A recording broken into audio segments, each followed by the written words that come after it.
بسم اللہ الرحمن الرحیم۔ سیدنا کریم صلی اللہ علیہ وسلم، یا صاحب الجمال و یا سید البشر، من وجہک المنیر لقد نور القمر، لا یمکن الثناء کما کان حقہ بعد خدا بزرگ توئیں قصہ مختصر۔ تمام دیکھنے اور سننے والے دوستو احباب کو میری طرف سے السلام علیکم ورحمۃ اللہ وبرکاتہ۔ آپ رحمت رمضان پروگرام دیکھ رہے ہیں۔ اللہ کریم آپ سب کو سلامت رکھے، اللہ کریم آپ سب کا حامی و ناصر ہو۔ محترم سامعین ذوالوقار، ہمارے آج کے اس پروگرام رحمت رمضان کا جو عنوان ہے وہ ہے شہر محبت جہاں مصطفیٰ ہے۔ مدینہ طیبہ کے فضائل کے متعلق آج انشاءاللہ تعالی گفتگو ہوگی۔ تو ہمارے پینل میں جو احباب موجود ہیں ان کا تعارف کرواتا ہے چلو۔ میرے ساتھ موجود ہیں گفتگو فرمانے کے لیے جناب علامہ محمد وقاص سعیدی صاحب، اور ان کے ساتھ ساتھ نعت شریف پڑھنے کی سعادت حاصل کریں گے جناب علامہ حافظ علی حسن زاہدی صاحب۔ میں ان احباب کا بے حد ممنون و مشکور ہوں کہ آج انہوں نے رحمت رمضان پروگرام میں جلوہ گری فرمائی۔ سامعین ذوالوقار، سب سے پہلے بارگاہ خیر الانام صلی اللہ علیہ وسلم میں ہدیہ تبریک پیش کرنے کی سعادت حاصل کرتے ہیں جناب علامہ حافظ علی حسن زاہدی صاحب۔ وہ شہر محبت جہاں مصطفیٰ ہے، وہیں دل بسانے کو جی چاہتا ہے۔ وہ شہر محبت جہاں مصطفیٰ ہے، وہیں گھر بنانے کو جی چاہتا ہے۔ وہ سونے سے کنکر، وہ چاندی سے مٹی، دل میں بسانے کو جی چاہتا ہے۔ اور جو پوچھا نبی نے کہ کچھ گھر بچھوڑا، تو صدیق اکبر کے ہونٹوں پہ آیا۔ وہاں مال و دولت کی کیا ہے حقیقت، وہاں مال و دولت کی کیا ہے حقیقت، جہاں جان لٹانے کو جی چاہتا ہے، وہاں مال و دولت کی کیا ہے حقیقت، جہاں جان لٹانے کو دل چاہتا ہے۔ اور جہاد محبت کی آواز گونجے، کہا حنظلہ نے یہ دلہن سے اپنی اجازت اگر دو تو جام شہادت، اجازت اگر دو تو جام شہادت، لبوں کو لگانے کا دل چاہتا ہے، لبوں کو لگانے کا دل چاہتا ہے۔ وہ شہر محبت جہاں مصطفیٰ ہے، وہیں گھر بنانے کو چاہتا ہے۔ وہ سونے سے کنکر، وہ چاندی سی مٹی، نظر میں بسانے کو دل چاہتا ہے۔ جزاک اللہ سامعین ذوقار، بہت ہی آسان انداز میں بہت ہی خوبصورت یاد مدینہ کے لیے کلام پیش کیا۔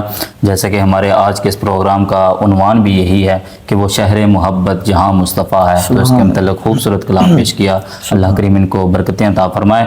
ہم پروگرام کے سلسلے کو آگے بڑھاتے ہیں تو ہمارے پاس جو مہمان موجود ہیں جناب علامہ محمد وقاص سعیدی صاحب، میں ان سے ملتمس ہوں کہ فضائل مدینہ کے متعلق اپنی گفتگو کا آغاز فرمائیں۔ بہت شکریہ۔ الحمدللہ رب العالمین والصلاة والسلام علی اشرف الانبیاء والمرسلین، اما بعد فاعوذ باللہ من الشیطان الرجیم، بسم اللہ الرحمن الرحیم، لا اقسم بهذا البلد وانت حل بهذا البلد، صدق اللہ العظیم۔ قال اللہ تبارک وتعالی فی شان حبیبہ مخبرا وآمرا، ان اللہ وملائکتہ یصلون علی النبی یا ایہا الذین آمنوا صلوا علیہ وسلموا تسلیما۔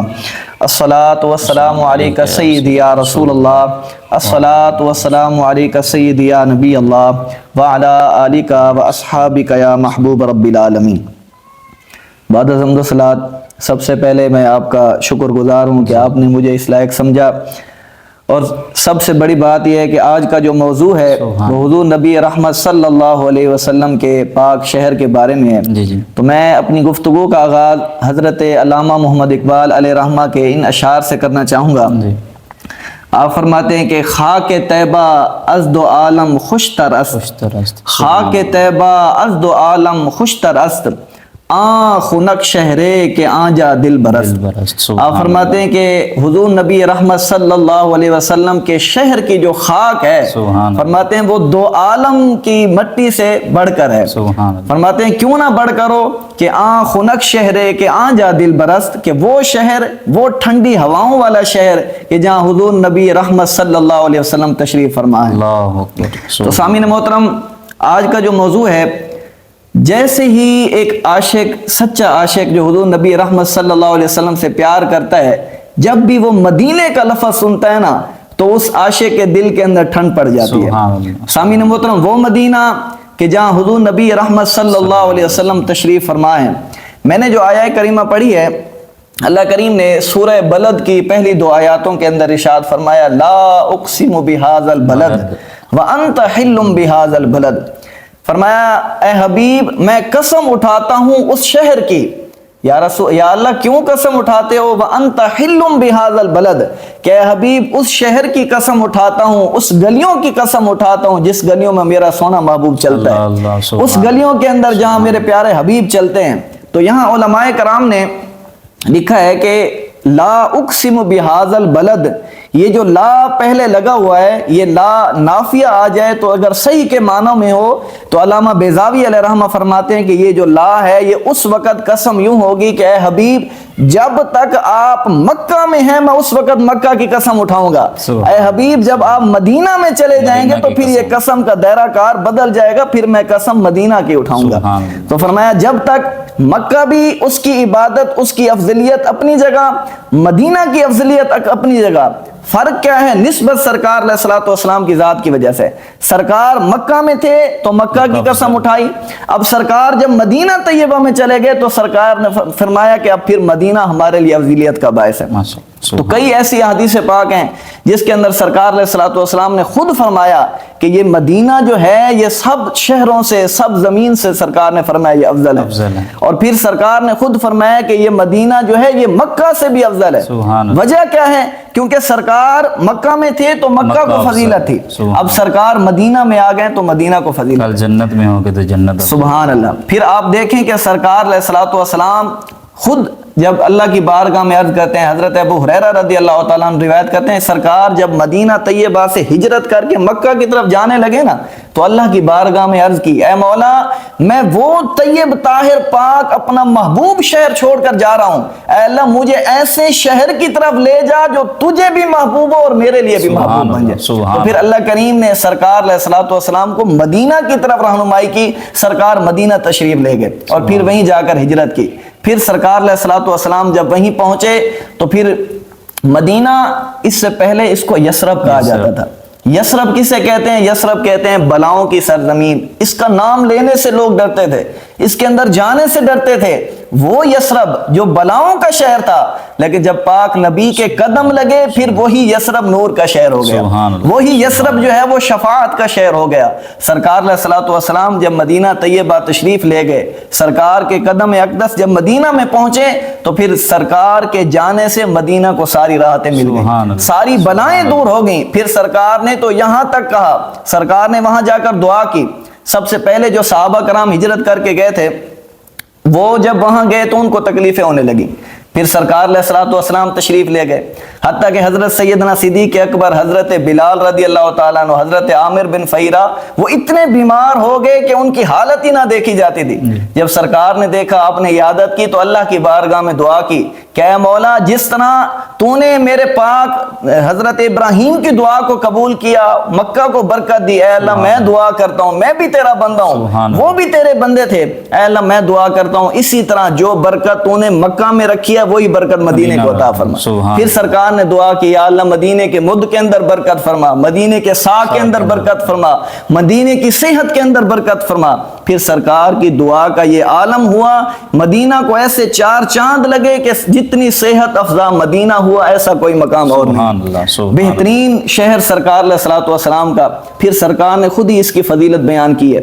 سرکار نے فرمایا کہ وہ جگہ جہاں سے سرکار گزر کر جایا کرتے تھے, سرکار نے فرمایا ما بین بیتی و منبری روضۃ من ریاض الجنہ. فرمایا یہ وہ ٹکڑا ہے جو میرے بیت اور منبر کے درمیان کا ٹکڑا ہے, یہ جنت کا ٹکڑا ہے. حتیٰ کہ لکھنے والوں نے تو یہ بھی لکھا ہے کہ یہ ساری جنتوں سے بڑھ کر اعلیٰ ٹکڑا وہی ہے. پھر سرکار نے خود فرمایا کہ جو میرے شہر اقدس کی حاضری کے لیے آتا ہے اس کے لیے کیا انعام ہے. میں یہاں اعلیٰ حضرت کا شعر پڑھوں گا.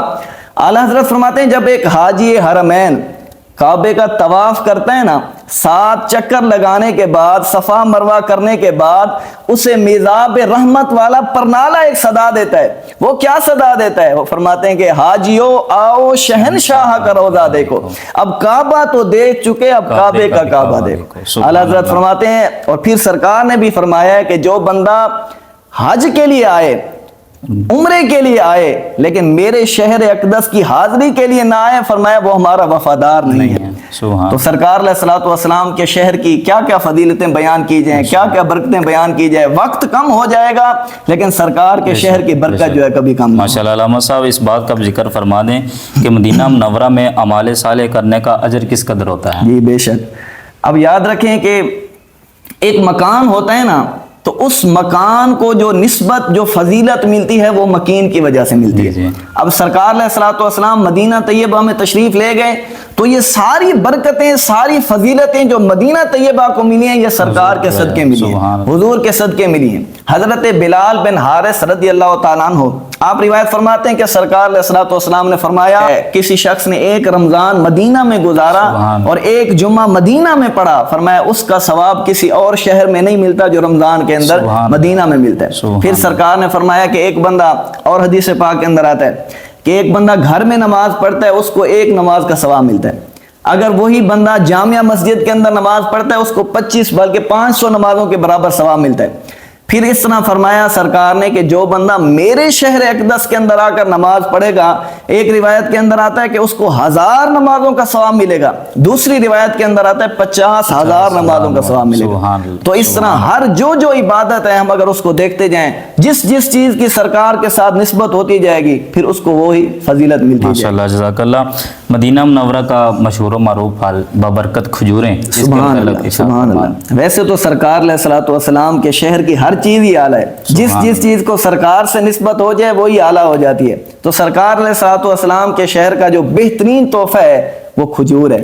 حدیث طیبہ کے اندر آتا ہے سرکار علیہ الصلوۃ والسلام نے فرمایا کہ جس شخص نے 7 اجوا کے دانے کھائے, فرمایا وہ اس دن اسے نہ تو کوئی زہر نقصان دے سکتی ہے اور نہ ہی کوئی اور چیز نقصان دے سکتی ہے. یہ سرکار علیہ الصلوۃ والسلام کا پسندیدہ جو ہے وہ تحفہ ہے سرکار کے شہر کا. سرکار کیونکہ خود بھی کھجور کو پسند فرمایا کرتے تھے, اور عرب کے اندر تو مشہور ہے کھجوریں, سرکار کی بھی پسندیدہ غذا تھی. تو سرکار نے فرمایا میرے شہر کی کھجور, اس کی برکت ہی کیا ہے. سبحان اللہ, سبحان اللہ.